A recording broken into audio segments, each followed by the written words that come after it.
بسم الله الرحمن الرحيم سان لو socono ilaahayna reer mariya waxa runtii xaaladaha la samaraya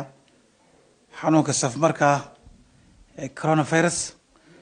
oo aad iyo aad runtii laba kacleeyay dalkeena Jamhuuriyadda Soomaaliland si ay noo xaqiijiyeen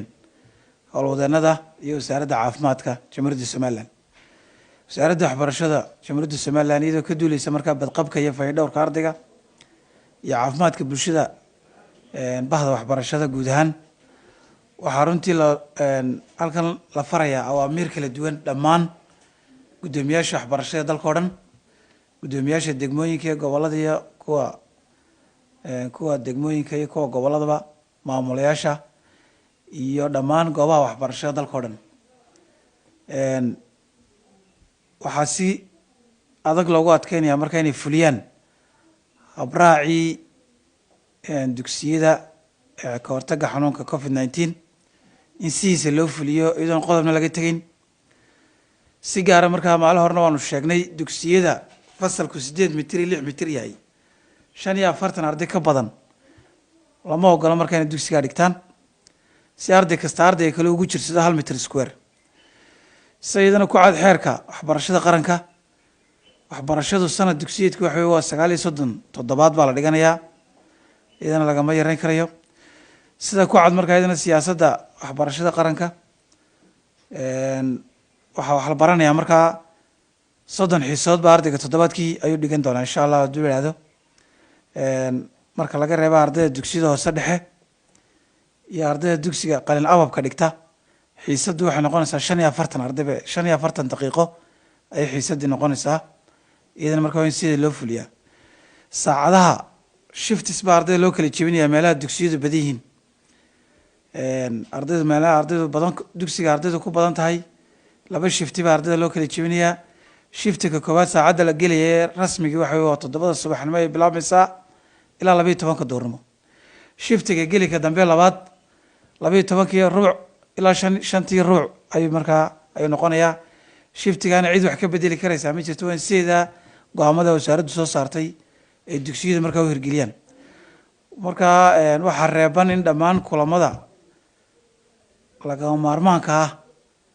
aan muhiimadda weyn lahayn in goobaha waxbarashada lagu qabto salaani waalid la sugu yeedho in shaqaalaha la shiriyo in ardayda daabuur la geliyo waxaasna haddaan muhiimad weyn oo waxbarashada muhiimad weyn aan ugu fadhiyin marka la qiimeeyo iyaduna way reeban yihiin inta xanuunkan COVID-19 ku jiro sidoo kale waxaa reeban ciyaaraha iyo isdhexgalka wax kastoo keenaya muddada xanuunka markaa uu jiro goobaha waxbarashada waxaa kaloo reeban in ardayda loogu dhigo maalin dhaaf baa markaa reeban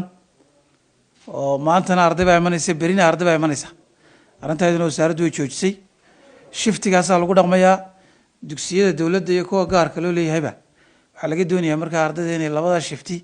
inay ka dhigaan gelinka hore laba loo kala jebinaya iyaduna way reeban tahay oo in laba shifti oo gelinka hore la sameeyo lama ogola haddana laba shifti oo gelinka isla gelinka dambeana lama ogola iyaduna waa reeban tahay waxaa kaloo reeban markaa in laba fasaloo kala duwan inay hal fasal ku wada dhigtaan iyadana waxa weeyaan waa mamnuuc intan xanuunku jiro waxaa la farayaa markaa ay go'aamadani ku socdaan oo fulinteeda iska leh guddoomiyaasha waxbarashada gobollada guddoomiyaasha waxbarashada degmooyinka maamulayaasha guddiyada waalidiinta sidoo kale barasaabada maayarada iyo cid kastoo markaa laamaha ammaanka iyo cid kastoo khusayso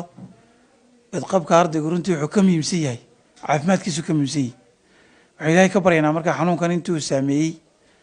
intii waxyeeleeyey intii ku dhibaatootay inuu uga boogadhayo intuu ku dhimatay inuu u naxariisto intaanu ku dhicin ilaahay uu ka badbaadiyo laakiin xanuunkanu dawada qulu leeyahay waa ka hortag weyn hadduu kugu dhaco markaa ma lihid wax dawo runtii leeyahay male laakiin ka hortagii dawada qulu leeyahay waa ka hortag waxaan u baahnay markaa face maskaas in qof kasta uu xidho si aynu uga badbaadno xanuunkan inaynu kala fogaano ciddii astaamaha xanuunka isku aragtay in la xidhiidha markaa goobaha caafimaadka ilaahay baa wax badbaadiyay ilaahay baynu baryaynaa dhammaanteedna waxaynu magan gelaynaa ilaahay baynu tala saaraynaa السلام عليكم ورحمة الله وبركاته.